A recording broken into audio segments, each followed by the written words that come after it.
What's up, Star Wars nerds, and welcome to another episode of Brett on Fett. On today's episode, I'll be reviewing the new R2-D2 for the Black Series and the new Previzsla from the Black Series. Plus, we'll take a look at the new Chopper from the Retro Collection. Let's get to it.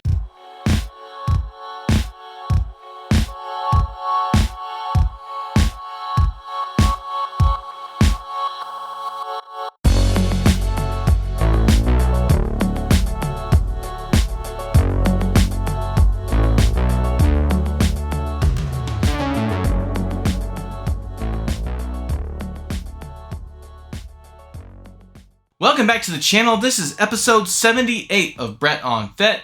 And recently, some of the newest Black Series figures have been making their way to homes here in the States, particularly from GameStop, where I was recently able to order the new R2-D2 in the Mandalorian packaging and the new Previzsla from the Clone Wars. They actually had them in stock. I ordered them and they showed up in a couple of days. And so I wanted to give my review on those figures because these are a couple of Black Series figures I was actually very excited about to see. Of course, I love droids, so I want to see how they do R2-D2 this time. That's a very important character to me. And Previzsla is one of my favorite villains from the Clone Wars, and I love Mandalorians and Troopers, so these two figures just made sense for me to get.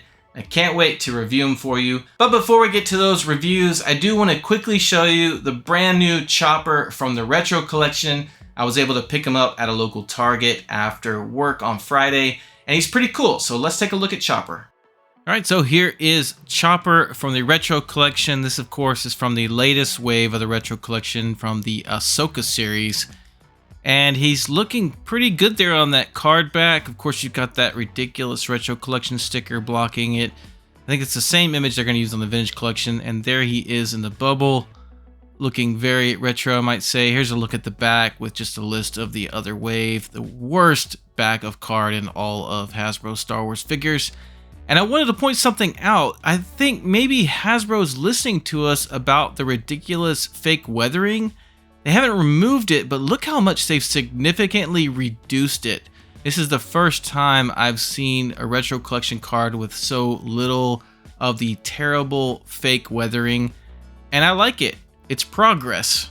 I'll take it. I think it shows that maybe Hasbro's listening and giving us a compromise with that stuff. And here is Chopper out of the package, and this might be one of the cutest little droids I've ever seen. Of course, Chopper is like a half-pint astromech, and some reason with the retro styling, it makes him look even tinier, in my opinion.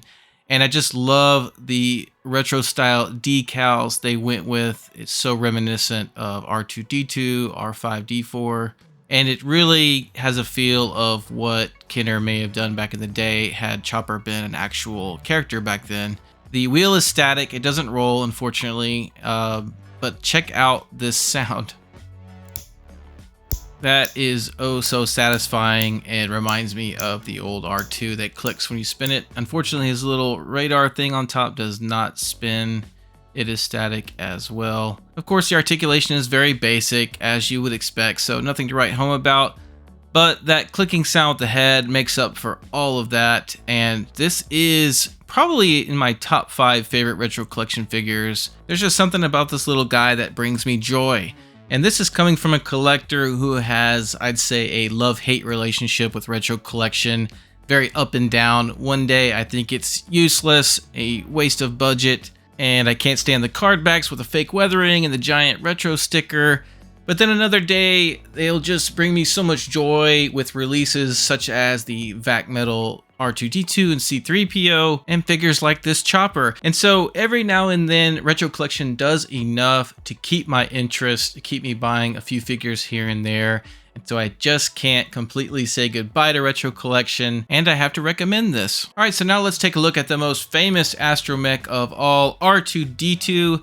This is the latest Black Series mold for R2-D2, and this one is in the Mandalorian packaging. Now, mine came from GameStop. They put the sticker on, but look, I'm able to get it off, no problem. And, you know, this is the same exact figure that was packaged in the 40th anniversary Return of the Jedi, so you may have seen that. And there's a look at the back with the description if you want to pause and read that. Basic Galaxy packaging. So happy to have the window back on these. And there's a look at the accessories displayed around the figure. But let's get him open. And here's everything straight out of the packaging with all the accessories. He comes with his little periscope there. Then he comes with his, I believe this is the sensor scope. Then he's got this tool that's, I don't know what this does. I think maybe this is for data collecting. And he's got his little hooks there that also, I believe, do that electrical shock.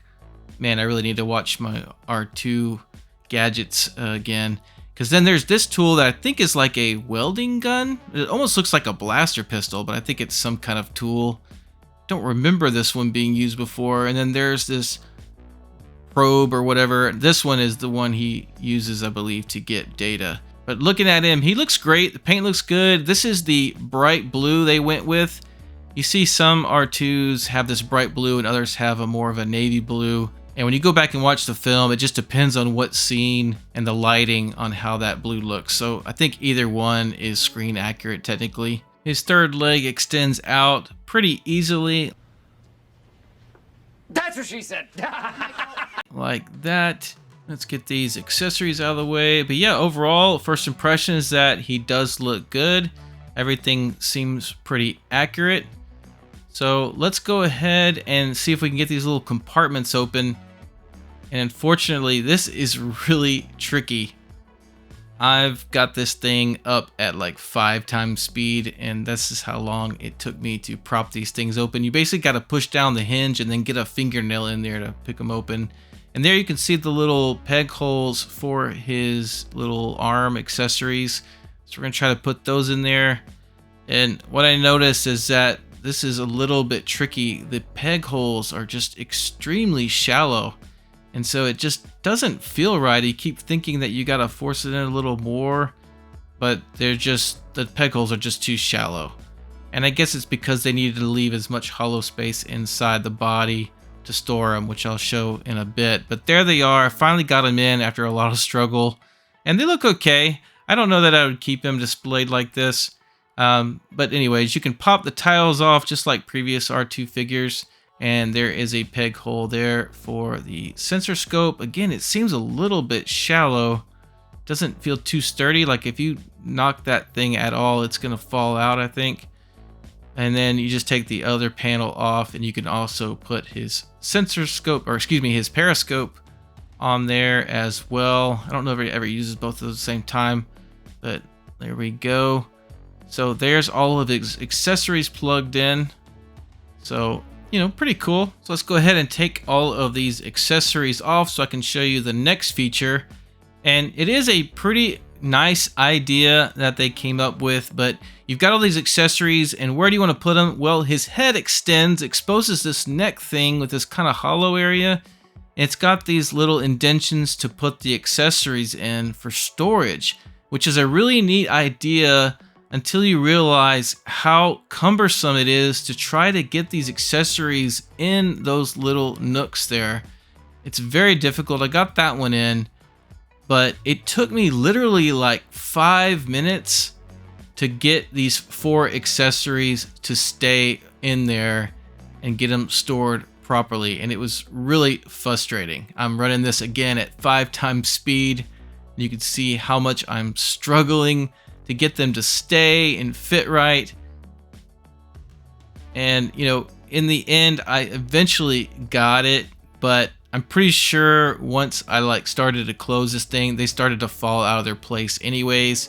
And so the next time I open up the R2 dome, they're probably just going to go flying everywhere. So you probably want to be careful. Again, it was a nice idea, a creative idea. I just think they faltered on the execution. So let's run through the articulation. Standard dome articulation, it's fine. You got full range there at the shoulder connections. The ankles got the pretty standard flipping there. Third leg, it's got a pretty standard ankle articulation, and the third leg rotates. So that's pretty cool. You know, standard stuff. Now, one thing I forgot to look out before is if his blue panels pop out. And they do, but they're just very tricky. You have to get your fingernails in there, but nothing articulates inside. You can just see a gray body in there. But yeah, both little blue panels do peel open, but I think it's pretty pointless to do that on this particular figure. So I'm just gonna pop them back in there and I will probably never open them again. So overall, it's a nice looking R2 mold, but what I really want to look at is the scale of this R2 and compare him to the original R2-D2 Black Series mold, and here it is. Because the complaints were that the original mold wasn't to scale, and so hopefully this new one is. And here's just a comparison between the two. You can see the old R2 had that more darker blue. I don't know, maybe it's a royal blue. And let's bring in the gold guy, C-3PO, just to see the two different R2s next to him. And I just really want to look at the scale of these guys. So I wanted to look at the relative size between R2 and C-3PO, and I grabbed a couple of images directly from the films. In this image, you can see the top of R2's dome comes right up around the upper part of the midsection of C-3PO. And in this one from Empire Strikes Back, almost the same thing. It's a little bit lower, but you know, it probably depends on the position they're standing in and whether or not R2 is using 3 legs versus 2, because he kind of leans back a little bit. I think we'd all agree from the films, it looks like R2 definitely comes up to the upper part of C-3PO's wired midsection. Again, here's the old R2 mold next to C-3PO, and he does look a little too small, but when I draw a straight line from the top of his dome over to 3PO, it does seem like about the right height, but maybe it's just deceiving with the looks. But let's bring in the new R2. He's obviously much bigger. It really surprised me how much bigger he is. And when I draw a straight line from the top of R2's dome, it actually comes out looking like it's way too high. He's like mid chest level with C-3PO. So now I'm thinking maybe this new R2 is too big. But maybe this method is just not the best way to go about it, and maybe we actually need to take some measurements on these figures. This is 6-inch scale, meaning 1 to 12, which means feet in real life is equal to inches on the figure. So it's really easy to figure out. And according to several resources on the internet, including dimensions.com, C-3PO was 5 foot 9 inches. You know, basically the height of the actor Anthony Daniels, maybe plus 1 or 2 inches for the mask he wore. And then the height of R2-D2 is apparently 3 feet 7 inches. Now, that's probably standing straight up on 2 legs. I'm going to keep this exercise with him on 3 legs. I don't think it matters a whole lot, as long as I keep it both consistent with the 2 different Black Series versions. Alright, so first I measured the C-3PO figure, and he came out to 5 9/16 inches, which equates to basically 5 foot 7 inches for the character. And then for the old Black Series R2, I measured at 3 3/16 inches, which equates to about 3 foot 2 inches. And finally, I measured the brand new R2-D2 for the Black Series, and he measured at 3 5/8 inches, which equates to 3 foot 8 inches for the character. This is about an inch off from the actual measurement according to the internet. So it does seem like the brand new R2-D2 mold is more screen accurate, although it just seems next to C-3PO he is a tad bit too tall, but maybe a little bit is that C-3PO is a tad bit too short. Overall, I think it is definitely an improvement when I see the two standing next to each other compared to images from the films. Although the form and function of the accessories leave a little bit to be desired on this figure, I'm very happy to have a more screen accurate scaled R2-D2 for my collection. Next up, let's take a look at the new Previzsla figure for the Black Series. Of course, this is from the Clone Wars. He is the Mandalorian leader of the Death Watch. This one came from GameStop as well. Again, the sticker, but it comes off pretty easily, and I'm glad it does, because look at that Darth Maul in the background waiting for him. That is a really cool touch for that art on the side there. And there's the description on the back if you want to pause and read it. But definitely looking good from the packaging, but we're not here to see the packaging, we're here to look at the figure, so let's get him out. Alright, so here is everything straight out of the packaging. You got some nice accessories here. You've got a couple of these blaster pistols, pretty standard for these Mandalorian figures recently. And there is his jetpack, looking really good. I love the paint apps on this thing. Very metallic look to it.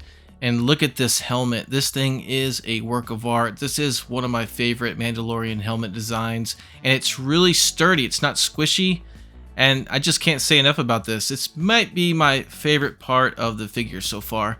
And he comes with the darksaber, of course, which is a nice bonus to have this in a figure. Obviously, you can get that with a couple of others, but it's always nice to have a darksaber. And here is Previzsla with all his accessories on his body, looking awesome. So let's just take a closer look overall at the figure.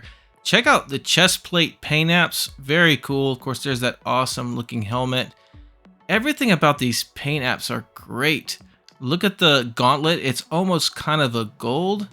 There's that awesome jetpack, his pauldron. Everything looks really nice on this figure. And look at this, there's this little holder for his darksaber. It's a really nice feature, except it's a little too loose, unfortunately. You just kind of rests in there, and if you just hit that thing a little bit, it's going to pop out. So, you know, nice try, Hasbro, with that, a good thought, but just not great on the execution.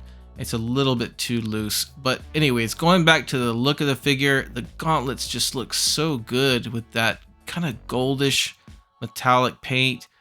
And let's take a look at the head sculpt, and this thing is awesome. I mean, look at this guy.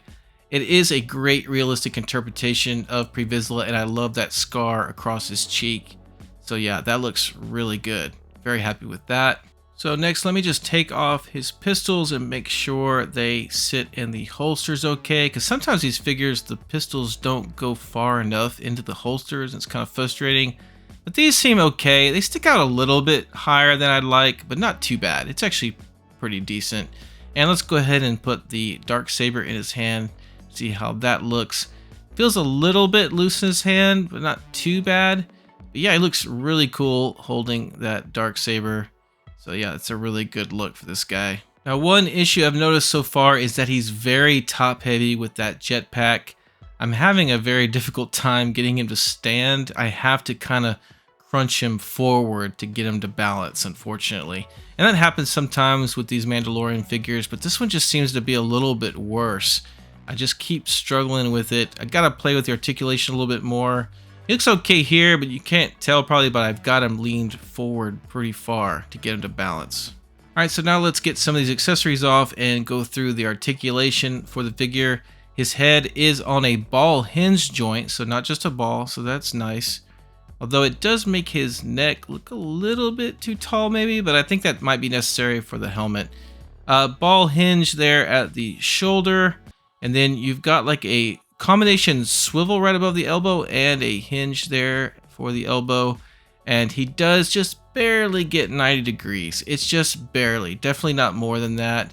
And then, I've got an issue that may just be on my figure, but the hinge is aligned with a bulky part of the gauntlet, and his gauntlet on his right arm does not swivel. And it may be because of those cables that are attached, but maybe this is a factory error on my figure because it's really hindering the ability for that arm to bend. I can't get anywhere close to 90 degrees on this arm, and that's his right arm that's going to be holding the darksaber, so that's frustrating. And then you got hinges at the wrist that make the hand go in and outwards, and it's the same direction hinge for both hands, which is fine.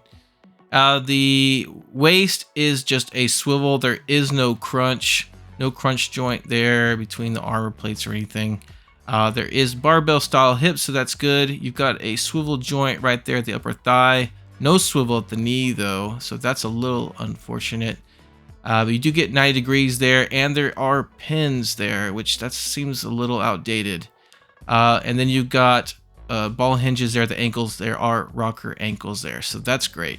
So a bit of a mixed bag with the articulation on this figure. Some good things, some bad things. That right elbow is terrible, and I'm really hoping it's just on my figure and not that way on all of them. You really need to be getting 90 degrees minimum on action figures these days, especially ones that are using weapons. Next, I just wanted to pose them next to the Clone Wars Season 7 Darth Maul, where they had that infamous lightsaber battle, and He definitely looks good next to Darth Maul. So no issues there. Let's get him on the spinny. So overall, I'd say if you were just going on looks alone, this would be one of the best Black Series figures of the year. This guy looks amazing. I love the paint apps on this thing. I love the design of the helmet. But unfortunately, he does have some shortcomings, particularly with the articulation. That right elbow is an atrocity. And the fastener for the Darksaber on the jetpack just falls short. It was a great idea, but it doesn't secure well enough. If you move the figure around, it just falls off. So that's unfortunate as well. And then lastly, the issue being too top heavy. It's just very difficult to get this guy to stand up without hunching him over forward. Which reminds me, I wanted to make a comment about the helmet size. Through my camera, it may appear to you that the helmet is a little too big, but in my opinion, in hand, it is totally fine. I think it looks too big on camera because of the angle of my camera and also because I actually have him leaning forward. So his head's kind of closer to the camera lens than the rest of his body because of that top heavy issue. So it's really just kind of an optical illusion. I think the helmet size is fine and it is awesome.